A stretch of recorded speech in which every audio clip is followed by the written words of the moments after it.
네, 이렇게 세월호가 부두에 자리를 잡으면 미수습자 수색이 시작됩니다. 워낙 선체에 녹이 심하고 손상도 많아서 로봇 카메라를 쓰는 방안도 검토되고 있습니다. 그렇다면 수색이 어디서부터 또 어떻게 이루어질지 취재 기자와 짚어보죠.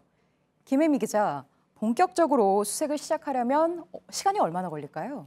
네, 일단 수습 준비에 나서려면요. 들어온 세월호를 육지에 고정시키는 작업을 해야 합니다. 네. 그 이후에 이제 선체의 부식이 빨라지는 것을 막기 위해서 선체 외부에 세척을 해야 되고요. 그리고 수색자들이 들어가서 작업을 할 수 있도록 내부에 방역을 해야 합니다. 해수부는 이 작업을 선체 내부 진입을 위한 사전 필수 단계라고 설명했는데요. 네. 세월호를 육지에 고정시키는데 일주일 정도, 이후 세척 방역에 3, 4일 정도에서 열흘 뒤인 4월 10일쯤에는 수색을 시작할 수 있을 것으로 보고 있습니다. 네, 세월호 내부가 지금 어떤 모습일지 짐작이 잘 안 가는데요. 바로 들어가서 수색하는 게 가능할까요?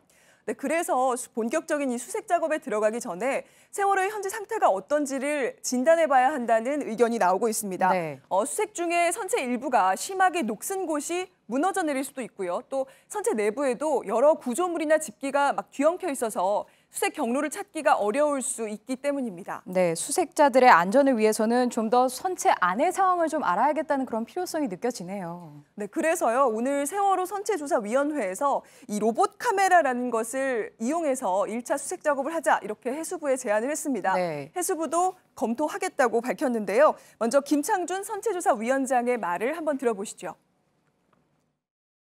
유해 발굴도 중요하지만 우선 수색하는 사람도 안전도 더더욱 중요하겠죠. 로봇캠을 통해서 일단 내부 상황을 보면 내부에 뭐 이 정도 들어가면 사람 들어갈 수 있겠다 없겠다는 판단했을 것 같습니다. 네, 로봇 카메라를 활용을 한다. 그러면 수색은 어디서부터 이루어지는 거죠? 네, 해수부는 지금까지 이제 여러 조사 내용 등을 토대로 해서 미수습자가 있을 만한 장소 몇 곳을 추려놨습니다. 네. 3, 4, 5층이 각각 일반인, 학생, 선생님의 객실이 있던 여객칸인데요.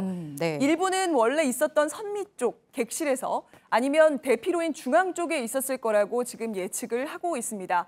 일단 선체 내부로 들어가는 진입로를 확보하면 먼저 이 구역에 대한 수색부터 시작할 것으로 보입니다. 네, 3, 4, 5층을 주로 수색한다고 해도 네. 미수습자들이 지금은 거기에 있지 않을 수도 있는 거잖아요. 네, 그렇습니다. 말씀하신 것처럼 여러 가지 변수가 남아있기 때문에 사실 구체적인 수습 방안에 대해서는 의견이 모아지지 않고 있습니다. 네. 해수부는 그동안 신속한 수색을 위해서 세월호에서 객실 부분을 절단해서 떼어낸 뒤에 바로 세워야 한다는 입장을 보여왔는데요. 오늘 브리핑에서는 약간 분위기가 달라졌습니다. 직접 들어보시죠.